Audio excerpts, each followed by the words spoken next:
Hi, I'm Coach Amber. Welcome to the Meet RX Success Podcast. And today we have Cynthia with us, and she's going to talk about her success story. Hi, Cynthia. Hi. Hi, how are you? I'm doing good. Thank you so much. So, kind of tell us how you were doing prior to starting the carnivore diet. Give us an idea where you were at in your life. How did you feel? Were you dealing with any health issues or any weight issues or whatever it is you want to discuss? Yeah, sure. So, before going carnivore, I was actually a vegan. Originally I went vegan for just health reasons. It was because I'd suffered from like really bad stomach pains and I couldn't figure out exactly what it was. So I slowly started eliminating foods, and then the doctor actually suggested eliminating some meats first. And I was like, okay. So then I started cutting out meats. But before that, I was eating just a standard American diet. I mean, if you're transitioning to like a plant-based diet, of course, you're going to have some benefits in the beginning because you're removing all the processed foods and all the junk. And so, I started noticing some benefits, and then the stomach pain started decreasing, but they didn't go away entirely. So I would go back to the doctor, but they could never figure out what it was. Eventually, they just like diagnosed me with IBS. Um, and then so I just, and I noticed that I had some improvements on switching over to a plant-based diet. So I was like, okay, so that's when I learned like diet played a role. And the more and more I learned about plant-based eating, the more like I dug into veganism and basically just like the whole low fat, high carb approach, and just went more and more into it. I read all the books, listened to all the lectures, and I would just eat incredibly high carb and very, very low fat because I was convinced that was the healthiest way to eat. And I was like convinced that I would have the most energy that way. Um, and and while I transitioned to it from a standard American diet, I noticed improvements.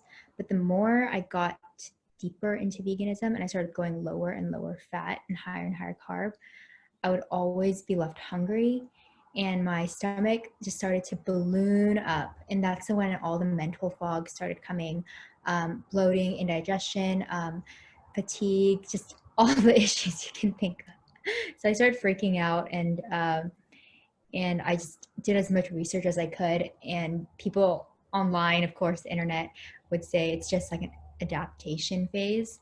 And they're like, sometimes it took me 2 years, like a year, maybe it'll be a month. And then I was like, okay, I was just convinced that it would just take a bit of time. So I kept at it. And so I stayed vegan actually for 2 years, which is crazy. And just with all of that, with all the symptoms, like every day, like, and I wouldn't actually eat that much food either, because like, for instance, I was convinced that like eating high carb fruits was very healthy. I've been transitioned sometimes to raw vegan, um, eating like only raw vegetables, raw fruit. And then I went even more elimination. I'd only eat like certain foods certain days, but I'd always still get very tired, bloat, and these like random little symptoms. And I don't know what was causing it. And then some days it would get so bad I would just like not eat for the entire day. And that's when I actually noticed that I had my mental fog went away. So that was really weird because I was like, whoa, I didn't eat the whole day. Like, and my brain is so clear, and I don't have like the anxiety or like depression that I felt. And I was like, that's weird. So that's like, I didn't know anything about fasting or anything like that. So that was, I kind of like discovered that like on its own. And I didn't know what it was at the time. I thought it was like sleep, could have been like a multitude of factors. But now I'm pretty sure it was the fasting and keeping away from the plant-based foods for like a day. But yeah, so after staying on vegan for 2 years, I actually heard about, I heard about, the first time I heard about was Carnivore was on a Joe Rogan podcast. I'm pretty sure a lot of people heard of it that way. And I had already been following Jordan Peterson at the time because I just thought he like was very inspiring in the way he spoke and what he lectured about. So I thought he was like very confident, and like reliable person to listen to. And when he said that he fixed a lot of his health issues through eating only meat, it like definitely sparked something in my head. And I like wasn't going to transition right away because I was still very invested in a vegan diet. And then so it's kind of sitting in the back of my mind. And then I think Michaela Peterson, his daughter, went on Joe Rogan. And then I heard it again and I was like, huh, that's interesting. And then she went more into details. And then I didn't struggle to her extent with her like hip replacement and everything. But definitely like curing a lot of like health issues in general. I was like, okay, that's like worth a shot. And then I had already like wanting to try low carb because I was like, clearly this high carb thing is not working. And I'm someone like that's very, very motivated health wise. So anything like any research that's proven to be healthy, I'll go and try it out. Um, because I think like health is like a priority. And so I first dabbled in keto. I just started actually going very low carb in the beginning. It was really hard, but I would still eat fruits and veggies. And then it was really hard for me to start eating red meat again. That took like 5 months to start doing because I was so adapted to the vegan diet. So of course, like in the beginning, I was still eating pretty low fat, even though I was like low carb. I was still, I'd say it was like more like moderate carb, moderate fat, and like higher protein. I would just eat a lot of fish, to be honest, because I was like, okay, that's not as bad as like eating like red meat. And it just took me a long time until I went all the way. So I played around with keto and then eventually went carnivore. But that was what my journey was like before. I struggled a lot with a lot of health issues like migraines, mental health issues for sure, trouble focusing, depression, anxiety, brain fog, like every single day. And then the bloating, if you look at my before pictures, like that was every single day after like the tiniest amount of fruit. So it's severe. What I learned later was SIBO, and that was just exasperated by eating a vegan diet. So it just made it all the worse. Um, but I had, yeah, doctors didn't know what it was. They just classified it as typical IBS. But yeah, so that was my diet before and my symptoms all before going carnivore. Wow. I, for one, am super glad you continue to do your research and try different things. Wow. Okay, so when you started carnivore, give us an idea of how you implemented it. Like, for instance, what did you eat? What did you try to avoid? Did you have spices? Did you include dairy? And did you have any transitional issues? Okay. Yeah. So when I first started carnivore, or at least low carb, um, I didn't really know what I was doing, to be honest. So when I was technically keto, like at least not vegan anymore, I was just eating fish. I was eating a lot of fish and then trying to keep carbs as low as possible. But it was hard because I didn't know what I was doing. And I remember I was just probably bumping in and out of ketosis and just having like constant like keto flu symptoms. And I had no idea, just no idea what I was doing. Um, but I noticed improvements actually within the 3 days I went low carb. Like my bloating went down significantly, but I still had like tons of water retention. And then after about a week, my brain fog just disappeared going low carb. And so I was like, okay, I think I'm on the right track here. I'm gonna keep at it. And so in the beginning, I had just no idea. I was eating still a lot of fish. I was trying to just keep like eating salads because I was like, I think that's low carb, and then didn't know much what I was doing. And I started cutting out fruit. That was the most difficult because it's definitely sugar addicted for sure. So after I was keto for a while, I finally decided to go more carnivore after doing a lot of research. And listening to a lot of like lectures and articles and podcasts and reading articles and listening to podcasts. I started learning about the benefits of eating red meat, like how nutrient dense they are, why you should incorporate organ meats. And then it took a long time, to be honest. I wasn't eating high fat in the beginning either. So I was actually just trying to eat red meat because it's just like it was embedded into my brain that that was not good for you, especially coming from a high carb, low fat diet. It's like you've been thinking this for like 2 years and eating this way. It's like very hard to just transition over. So I had to really, really delve into the research. And even when I did, it's like, oh, this was proven, like you have to eat this higher fat ratio. But I had to experience it myself, like the benefits myself in order to fully, fully believe it. So I didn't feel that great, honestly, in the beginning of carnivore, because wasn't doing it like right. I was definitely probably under eating fats for sure. I know I was definitely under eating fats and probably overeating protein in my case, like way too much protein. I'd eat like nearly 2 pounds of meat, and I was always hungry still. And I was doing like overload with the spices. Like I didn't know like spices even contributed to anything. Um, but yeah, I was like all over the place, to be honest. But I was still having a lot of improvements from vegan. Like I was actually, that's when I lost most of my weight, to be honest. Going from high carb to low carb, the keto phase, and then going to carnivore, I started getting less inflamed, and my sleep improved. But I still had a ton of symptoms. Like in the beginning, like of course, like brain fog disappeared, anxiety disappeared, bloating disappeared. But when I would still eat certain keto foods, I noticed I would still bloat. So that's why I was pushed to carnivore. I was like, okay, I'm going to try to fix that. And I tested it out.